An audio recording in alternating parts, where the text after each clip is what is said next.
Sadhu, sadhu, sadhu. Namo tassa bhagavato arahato samma sambuddhassa. Namo tassa bhagavato arahato samma sambuddhassa. Namo tassa bhagavato arahato samma sambuddhassa. Homage to the Blessed One, the Worthy One, the Supremely Enlightened One. Sadhu, sadhu, sadhu.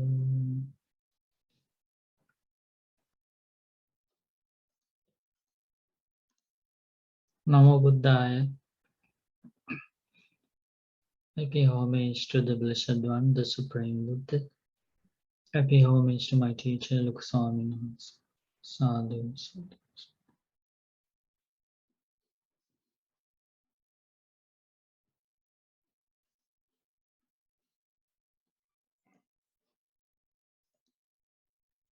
Okay, so if you can remember our main sutta, we were learning about Kundaliyasutta. Kundaliyasutta. So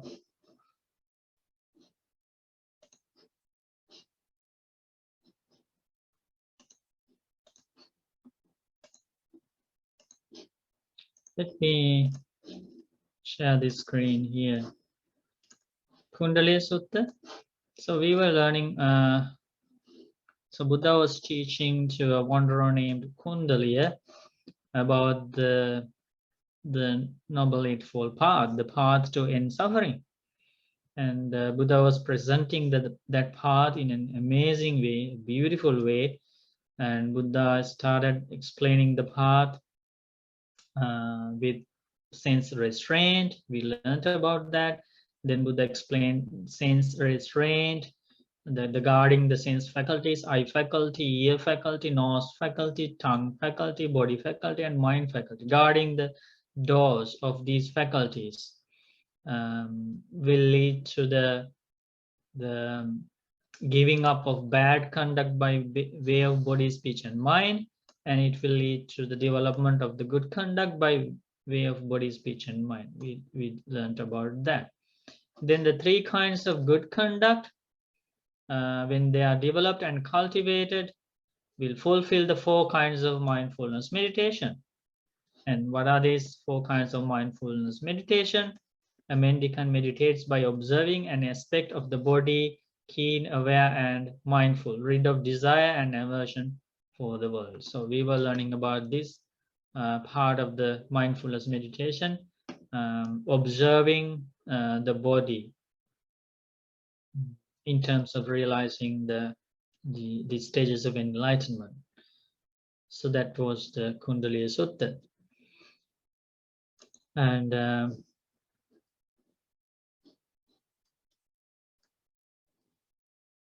when we were learning about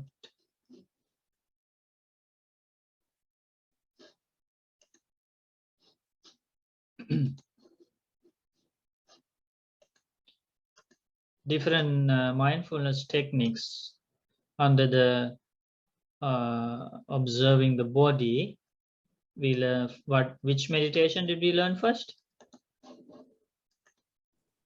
Breathing meditation. Which meditation did we learn second? Body posture. Yeah, postures of the body. Which meditation did we learn thirdly? The daily activities, the duties, activities. Yeah, mindfulness regarding the daily activities. Today we are going to learn about the 4th meditation, 4th mindfulness meditation, and which is the same meditation. We use this meditation object for our program, the beginning of the program today.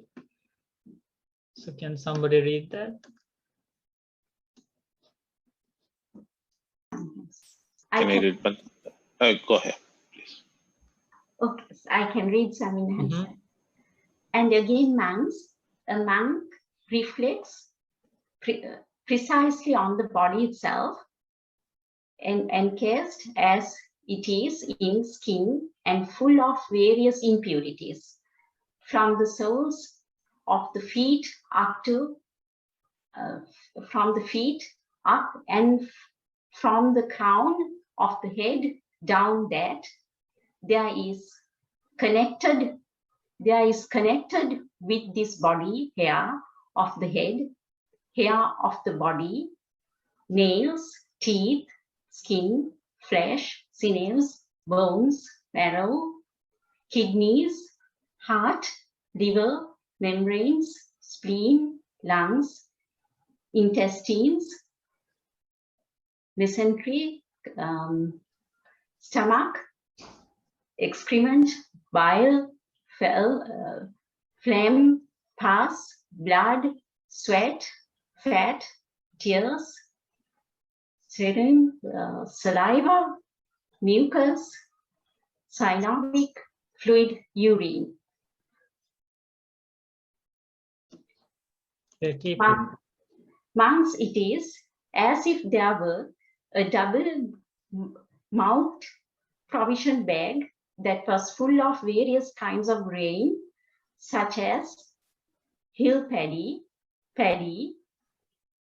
kidney beans, peas, sesames, rice, and a keen-eyed man pouring them out might reflect that hill paddy, that's kidney bean, that's peas, that's sesame, that's rice. Even so, monks, does a monk reflect precisely on the body itself, encased as it is in skin and full of various impurities, from the soles of the feet up and from the crown of the head down, that there is connected with this body hair of the head, urine. While he is thus diligent, ardent, self-resolute, thus too monks does a monk develop mindfulness of body. Sadhu. Rejoicing every day. So this is another way of practicing mindfulness of body under the contemplation of the body, Kaya Anupassana. And there is a beautiful sutta about this. How important this practice is, and also how powerful this practice is. So we are going to learn that by reading this sutta. This is from Samyutta Nikaya, Connected Discourses on the Sixth Sense Basis, Shalayatana. This is Bhāradvājasutta. We are going to learn more about that meditation as we go along. Who is going to read? Can I read, Bhante? Mm-hmm. On one occasion, the Venerable Pindola Bharadvāja was dwelling at Kosambi in Gosita's park. Then King Udayana approached the Venerable Pindola Bharadvāja and exchanged greetings with him. When they had concluded their greetings and cordial talk, he sat down to one side and said to him, Master Bharadvāja, what is the cause and reason why these young bhikkhus, lads with black hair, endowed with the blessing of youth, in the prime of life, who have not dallied with sensual pleasures, lead the complete and pure holy life all their lives and maintain it continuously? Great King, this was said by the Blessed One who knows and sees the arahant. Yeah. So is the question clear to everybody? His question is, how come these young monks lead this holy life, this monkhood, a lifetime with following the lifetime celibacy? Why don't they get married? Why don't they live the ordinary family life? How come they have that power to live without following this ordinary life? How do they follow the lifetime celibacy? That was the question. Did you have that question?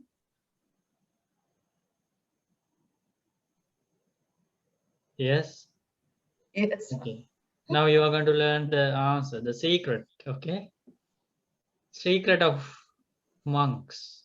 Yes. Bhante. Secret of the successful monks. Can I continue reading, Bhante? Yes. Great King, this was said by the Blessed One, who knows and sees, the Arahant, the fully enlightened one. Come, because towards women old enough to be your mother, set up the idea that they are your mother. Towards those of an age to be your sisters, set up the idea that they are your sisters. Towards those young enough to be your daughters, set up the idea that they are your daughters. This is a cause and reason, great King, why these young bhikkhus lead the complete and pure holy life all their lives and maintain it continuously. Okay. So did you learn the secret? Yes, Bhante. How do monks maintain the lifetime celibacy? What is the practice that help them not to get disrobed?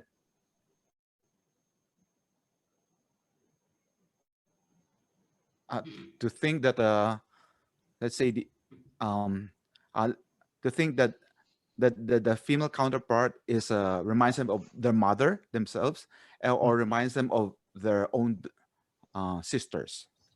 Am I right? Or if they were married in the former life before, former part of their life before becoming a monk, if they had the monk had daughters in the lay life, they set up the idea that my daughters are sitting in front of me, like that, right?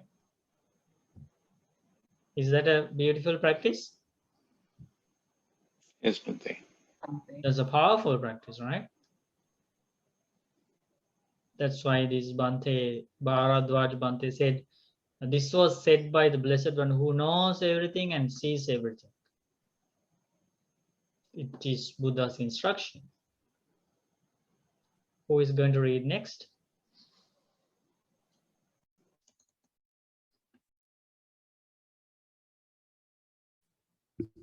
I can try. Okay. The mind is wanton.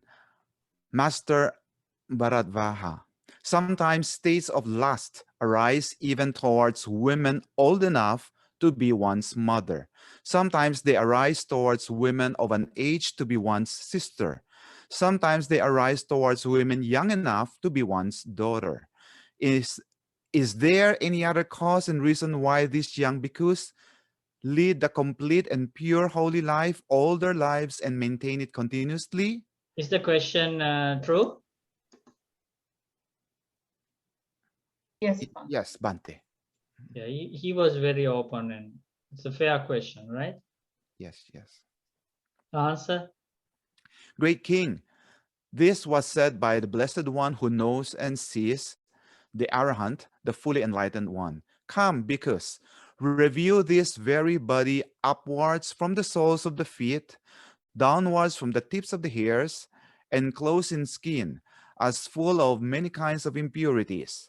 There are in this body head hairs, body hairs, nails, teeth, skin, flesh, sinews, bones, bone marrow, kidneys, heart, liver, pleura, spleen, lungs, intestines, mesentery, contents of the stomach, excrement, bile, phlegm, pus, blood, sweat, fat, tears, grease, Saliva is not fluid of the joints, urine.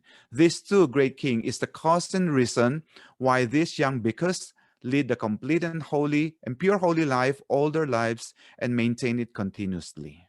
Sadhu, sadhu. Sadhu, sadhu. So you learned the secret of successful monks? Yes, Bante. Yeah, if monks give up this meditation, if they don't practice frequently, then the disrobing is to be expected. So this is one of the meditations that they should never give up on a daily basis.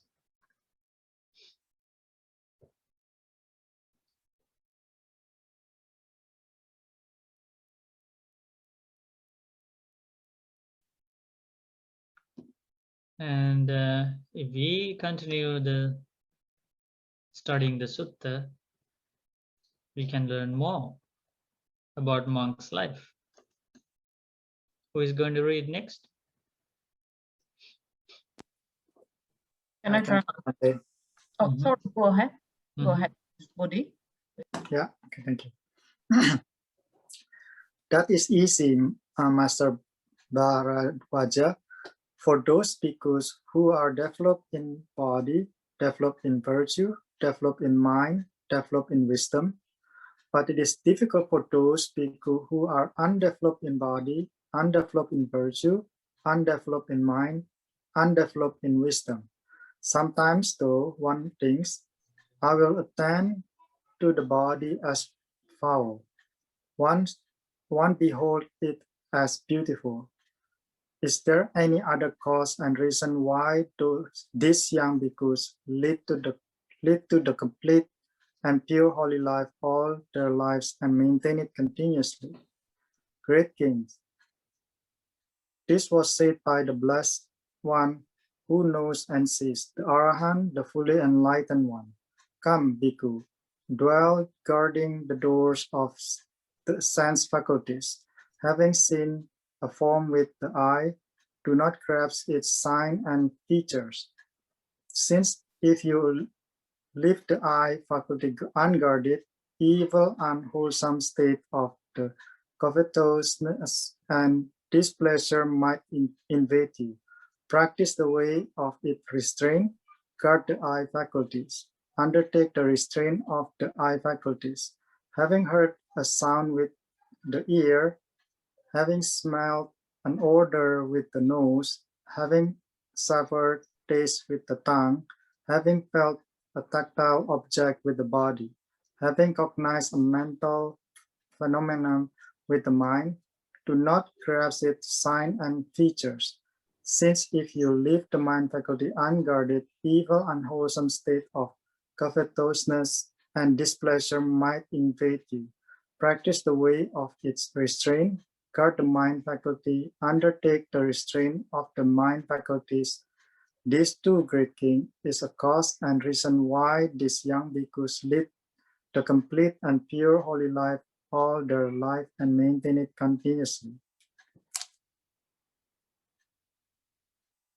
It is Sadhu, sadhu. We rejoice in your reading. So 3 steps, right? Some steps are easier for some monks and very difficult for other monks. There are easy steps for beginners, kind of who are new to the practice, and some techniques are for the advanced practitioners. But sense restraint is for everybody. That's the meaning here.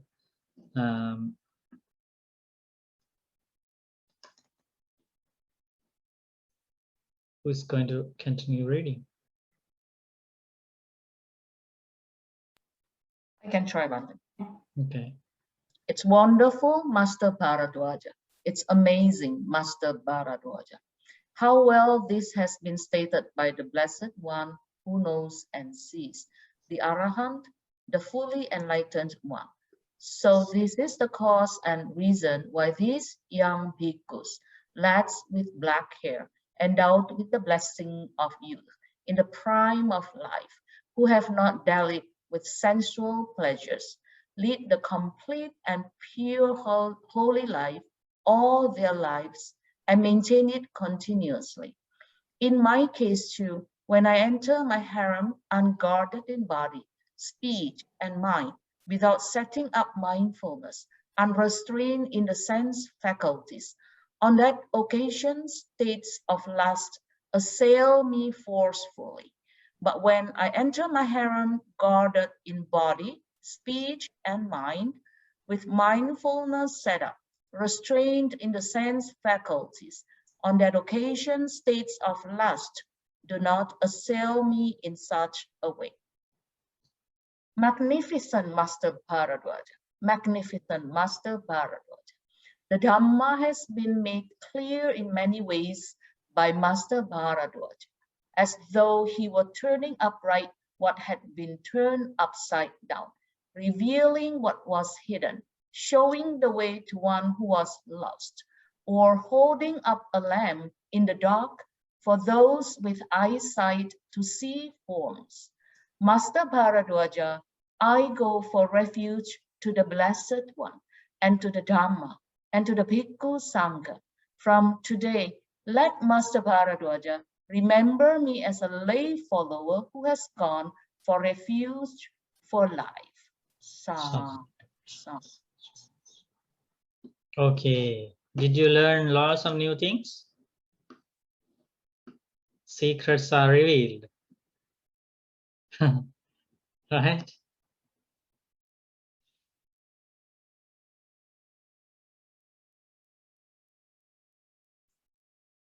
Any questions? And how about that meditation we did in the beginning of the program? Have you all of you done that meditation before in that way? Or is Yes. that new? Yes, Bhante, we have done it before. Yeah. The impurities of the body. Yeah. 32 impurities. Yeah. Yeah, that's Impermanent. that's directly from the suttas. Bhante, when we use the word impure, are we supposed to see it as unattractive? Yeah, yeah. And we are referring to the physical parts, right? Yes. Okay. Because the word, when we said impure heart, it kind of, we are trying to purify our heart. So that's a different heart we're talking about, right? Yeah, yeah. But it's related to the physical existence. Thank you. Thank you, Bhante.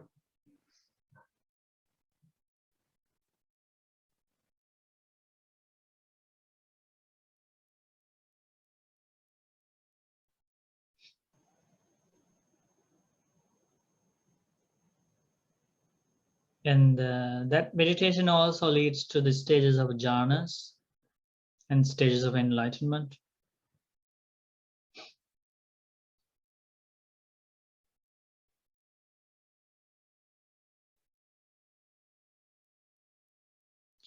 So now we have learned breathing meditation under the observing the body, postures meditation, day-to-day activities meditation, and impurities of the body meditation. 4 meditations. All are from the direct words of the Buddha. Without any doubts, you can practice any of those meditations. They directly lead to the stages of enlightenment, to the peace, to the realization of the truth of life, and to Nibbana. At least for a few minutes, you can practice some of those meditations, but still you can gain great benefits and results. Breathing meditation can be your major meditation. Some of the people, that's how they explain. They mostly practice breathing meditation for several hours a day. But I recommend you to practice other meditations as well, at least for a short time.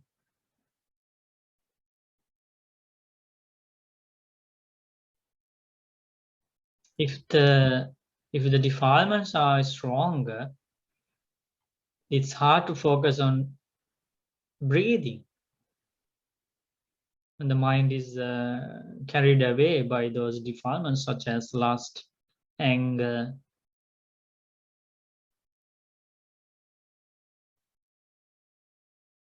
regret, or remorse. Is that right? Because breathing is a very subtle meditation object.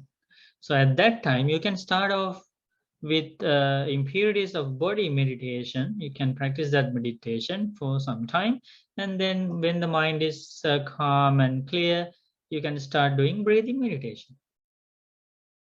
That's a very good strategy. Or you can start off with loving kindness meditation. You can practice it for some time. When the mind is calm and clear, you can start doing breathing meditation. Otherwise, some people struggle a lot when they just start with the breathing meditation because it's a very subtle object. They struggle a lot.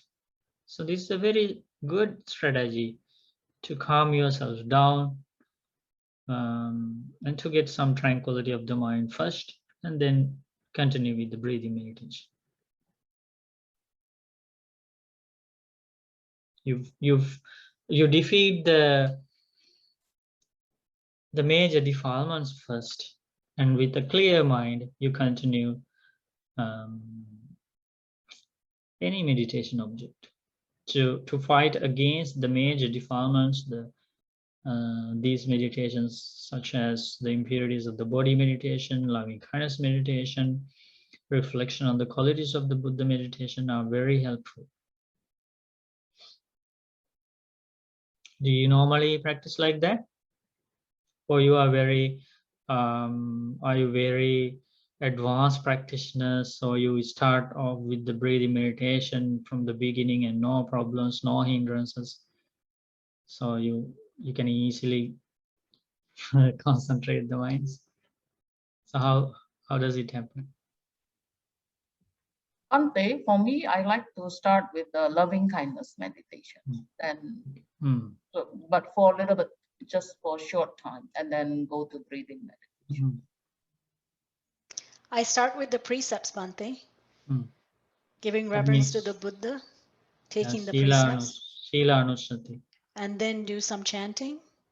Good. And then do some loving kindness. And you see the benefits? It's amazing. Yeah. It's amazing. Scott? I do the breathing meditation, Bhante, but I do find after maybe 30 minutes, my mind starts to wander. So maybe at that time, I should consider some of these meditations that are more direct counters to these defilements. Yeah, that's not bad. But, you can try yeah, that. It seems like for 30 minutes, my mind can stay calm, and then at the 30-minute mark, it starts acting up. Yeah, so that may be the time you need to use these other meditation objects. Ante, I usually use the I memorize the 32 parts of the body before I start the breathing. So when I sit down, I just try to memorize it, not to regard or to reflect too much on the impurities. I just reset the 32 parts one round, and then another round from urine back to the head hair. So that also helps to get the mind more calm and before focus. starting. Yeah, and focus. Yeah, that's very good.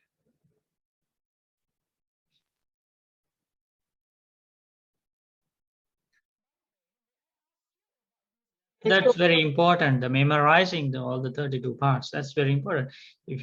Otherwise, it's hard to do.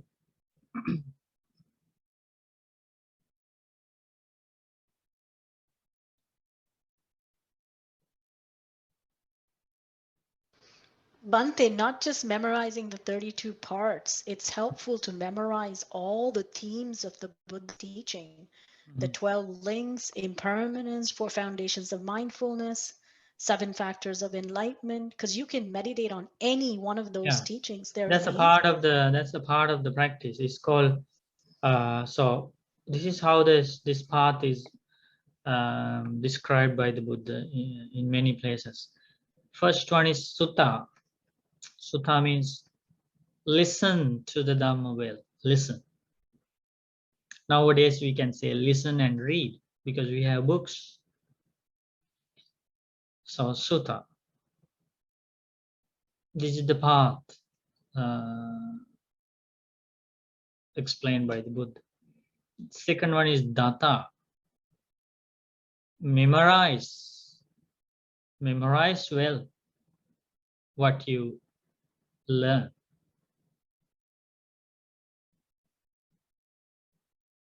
Either it is about 32 parts, either it is about the cause and effect mechanism, 4 noble truths, 7 factors of enlightenment.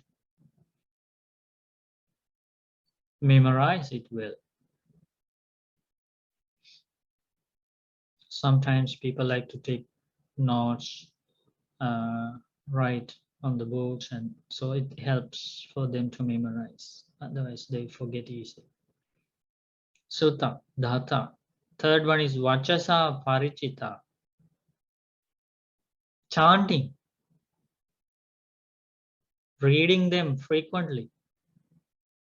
Vachasa parichita. Practice verbally.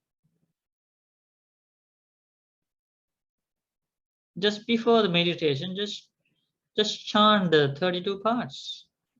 There's no harm, no danger. It's a part of the practice. Vachasa parichita. And write down the qualities of the Buddha, the 9 qualities. Chant them before the meditation. There is no danger.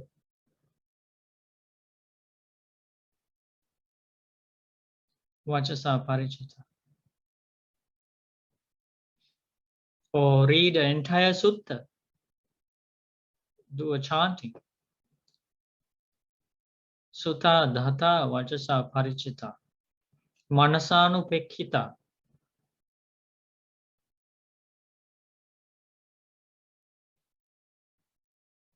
Reflect the teachings wisely. Reflect on them. Contemplate them. Think about the teachings you learned. Manasanupekkita. Practice wise consideration.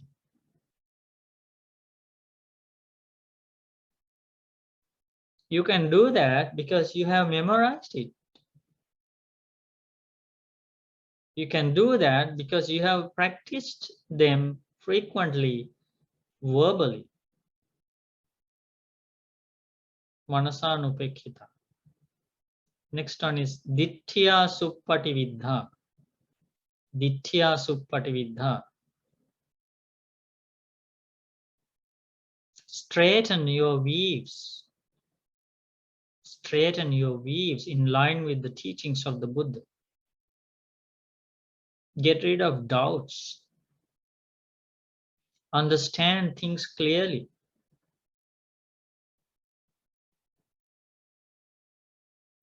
See how beautiful this path is. Sutta, dhata, vachasa parichita, manasanupekkita, ditthya suppatividdha. So your doubts have been removed. You have straightened out your weaves. You clearly understand the teachings. You know the path. And now you can start practicing.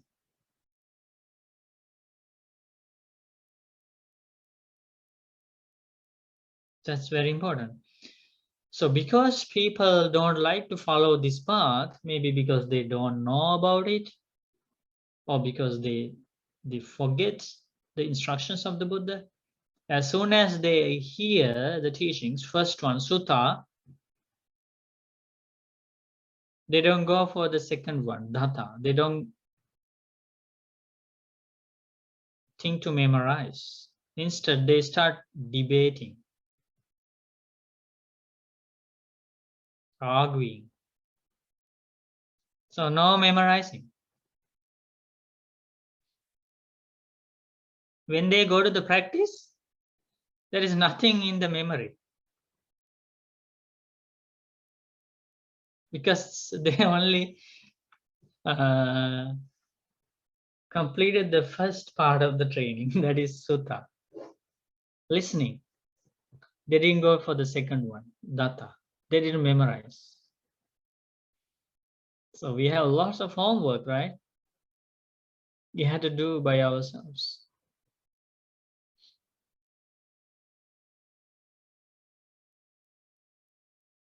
So do you remember those steps? Sutta, datta, vachasa parichita, manasanupekkita, ditthiya suppatividdha.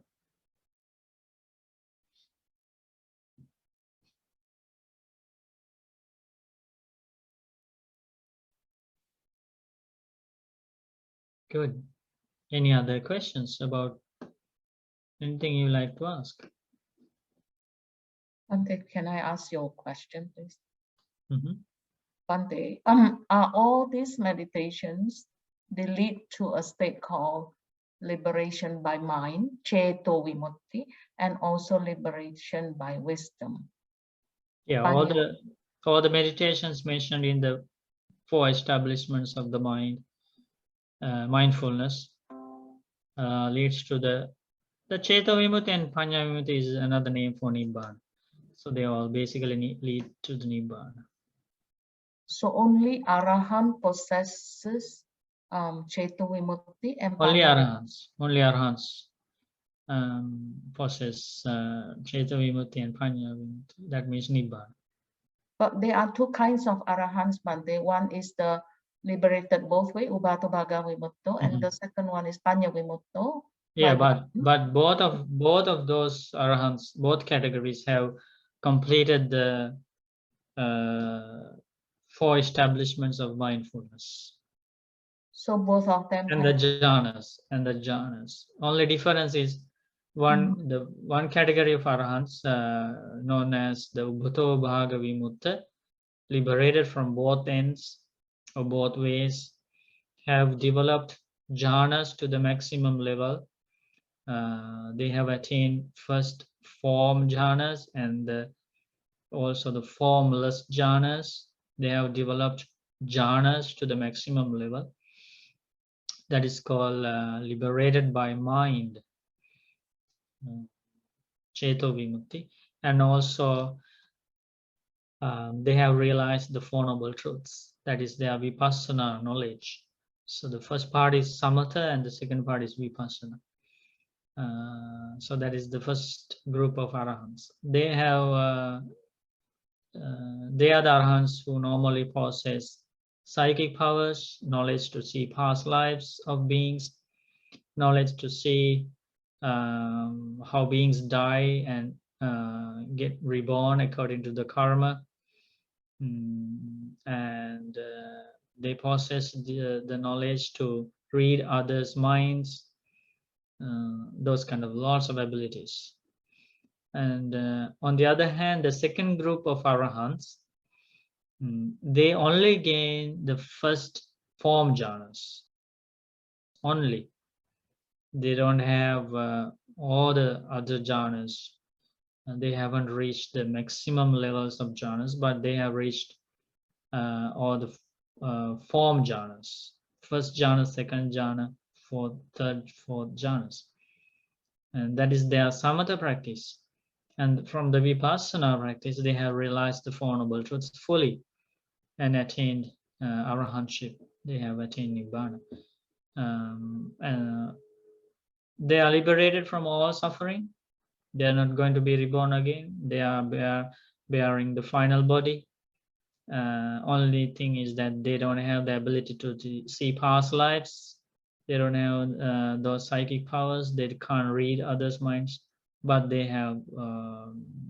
They're extremely fortunate. They're not going to be reborn again.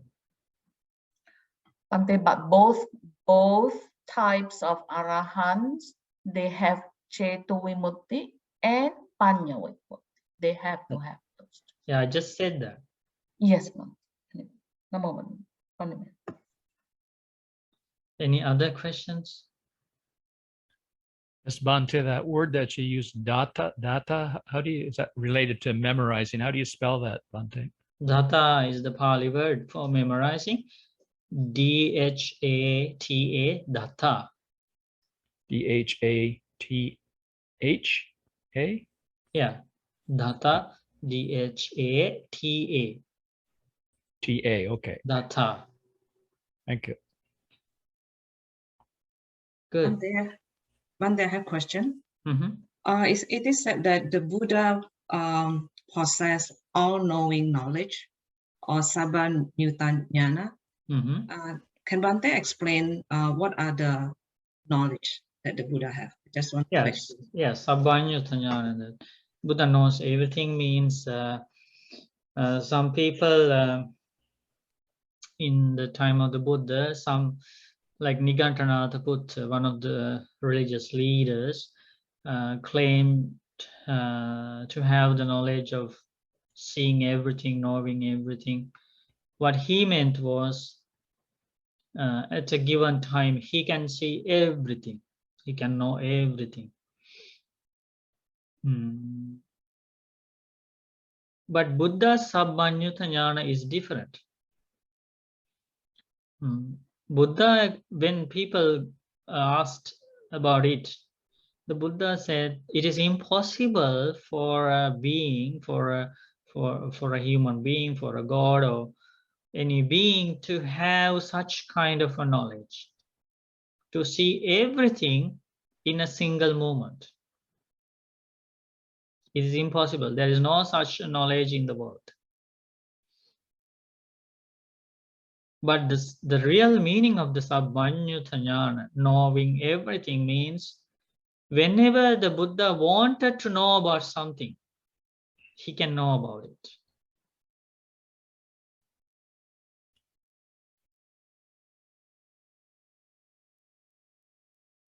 Whenever the Buddha wanted to read somebody's mind, he can direct his mind and read that person's mind. Otherwise, knowing everything all the time means that person is reading the minds of everybody every time. That's not the meaning of Sabbanyutanyana. Sabbanyutanyana. Whenever Buddha wanted to know something, he had the ability to focus or direct his mind to know that. That's the real meaning of Sabbanyutanyana. So the Nigantanatha Buddha's claim was failed, and he was rejected by the people at that time, and he was failed with that many times. For example, people questioned, okay, so when Nigantanatha Buddha and his disciples who claimed to have the knowledge of seeing everything and knowing everything, so some of the disciples of the Buddha went to them and asked and questioned, okay, if you have all knowing, all seeing power,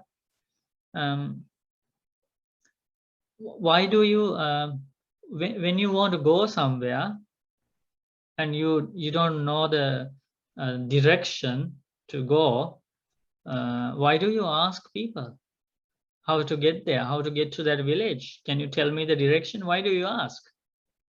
If you have the all knowing and all seeing power, you must know everything. And sometimes when you go on alms round, so the followers of the Nigantas also went on alms round, begging food from people. So when they were going to some villages, the dogs were chasing after them. So what they did was they were running. They were running away from the dogs, climbing trees, and then the people went to them. So you say you have all knowing, all seeing power. Why didn't you see that this was going to happen to you before you enter this village? So it was rejected by people. they failed.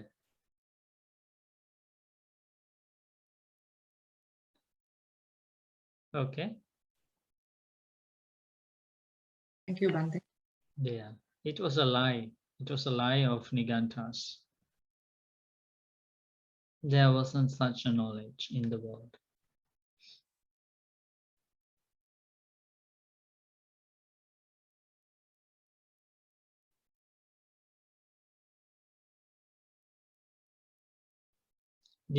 Yeah. Any other questions?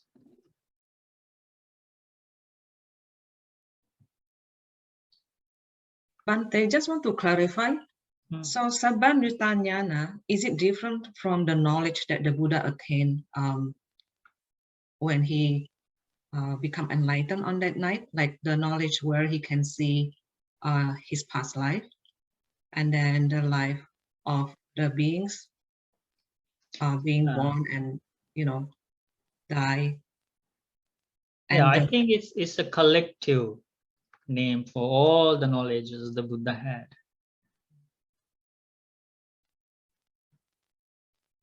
Janati Pasati, Bhagava Janati Pasati means all knowing and all seeing, like Buddha. That's how the faithful disciples, that's the way they address the Buddha. Janati Pasati, the Buddha who knows everything and who sees everything.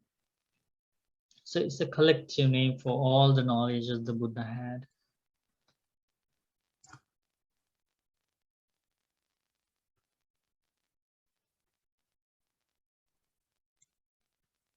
So what did Renga found?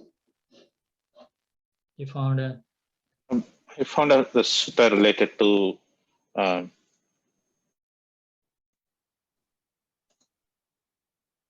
think Bhante in this sutta only mentioned 4. I forgot. There's another sutta mentioned 5 of it. Yeah. Yeah, this sutta is about the benefits of those steps of memorizing the teachings. This is the Sotanuddhata Sutta. That's a beautiful sutta. Everybody should read that.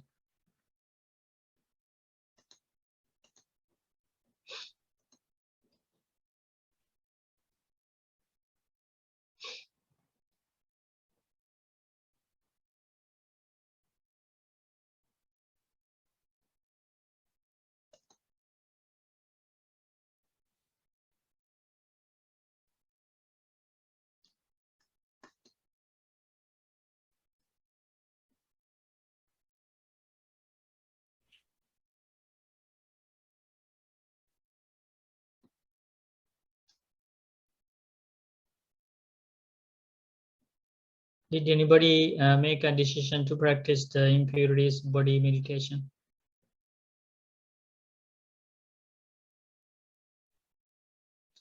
Okay, seems like nobody likes the meditation anyway. I used to practice that, Bhante, but recently not really. Yeah, so starting from today? Yes, Bhante, practice. Yes, those instructions are easy, right? Very, very clear, straightforward. Yeah. But powerful, very powerful meditation. Leads to jhanas quickly. That's powerful meditations, like arahants who became arahants. And if you read the Theravada, the verses of enlightened monks and nuns, you will realize how powerful that meditation was for them in attaining the stages of enlightenment. They highly praise that meditation. And unfortunately, people. Part of this is also included in the ordination ceremony, right, Bhante? Yeah, that's because the preceptor or the teacher who ordains a novice monk gives this meditation object as the very first meditation object, like as giving the robe to the monk. This is the gift from his teacher and preceptor. This is the, okay, if you like, okay, now I am giving you this robe to your hand and you are about to wear that robe.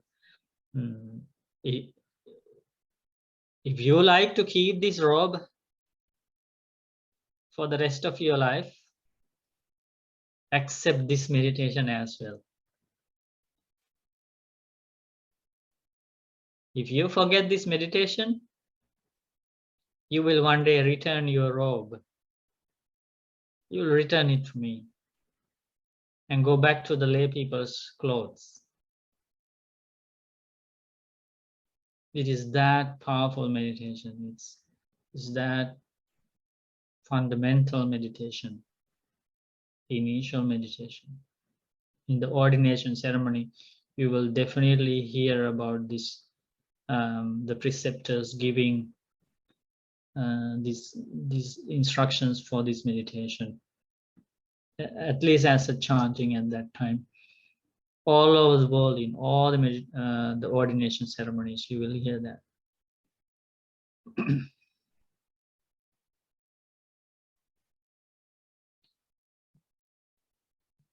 think I need to spend time memorize. It's long to memorize, but it sounds very helpful. Yes. And also you learned the Bhāradvājasutta today. Maybe some people learned that sutta for the first time.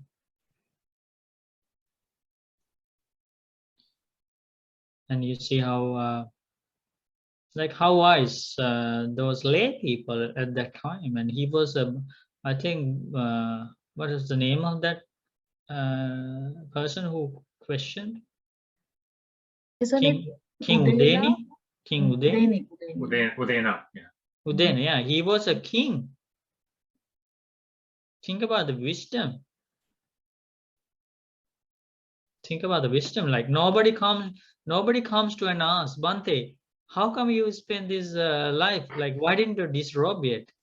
Nobody comes to us and ask. But think about the wisdom of those people at the time.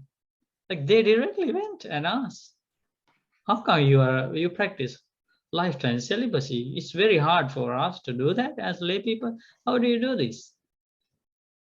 So wise. When you have wise questions, you get interesting answers, eye-opening answers. So we learned about that sutta. So it's beautiful. All these teachings about the truth, and the teachings leads to the true happiness, peace, knowledge, true knowledge, liberation, freedom, detachment. This is the path, this is the path to true happiness. This is the path to peace, true peace, lasting happiness, liberation. That's what we need. That's what we didn't come across in this long journey of samsara. We were just practicing all the worldly things, ordinary things.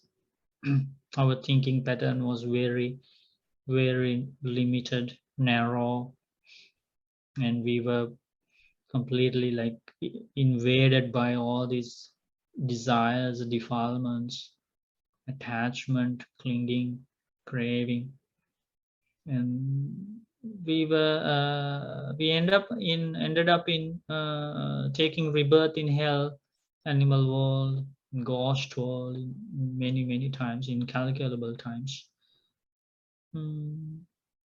After a long time, we came to the human world. We were born as humans. That's all we know. We don't know what kind of merit helped us to be born as humans. And now we are here today. We have spent almost more than half of our human life. Very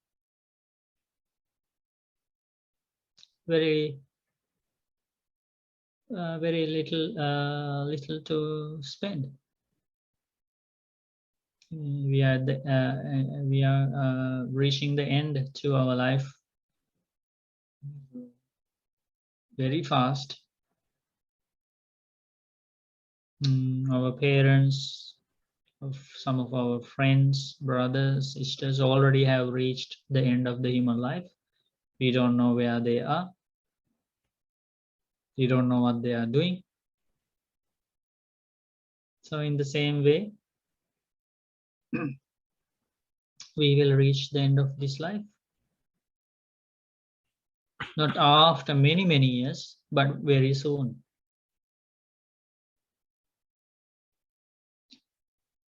So that's why Buddha's compassion is called a limitless compassion. Without expecting anything from others, Buddha revealed this truth, gave all the instructions to be kind people, nice people, generous people, wise people, and peaceful people. The path is open to anybody, even though it is a very deep thing. Buddha taught all the deep things in a very clear way, easy way. You don't need degrees, diplomas, or higher education to understand these teachings. You just need to follow the path humbly. So I bless all of you.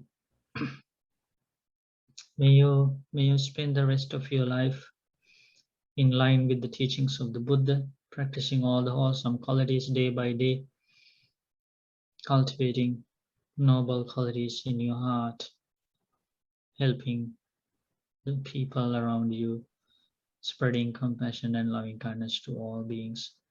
By the power of the Buddha Dhamma Sangha, by the protection of all the deities, may you attain Nirvana as soon as possible. Sadhu, sadhu.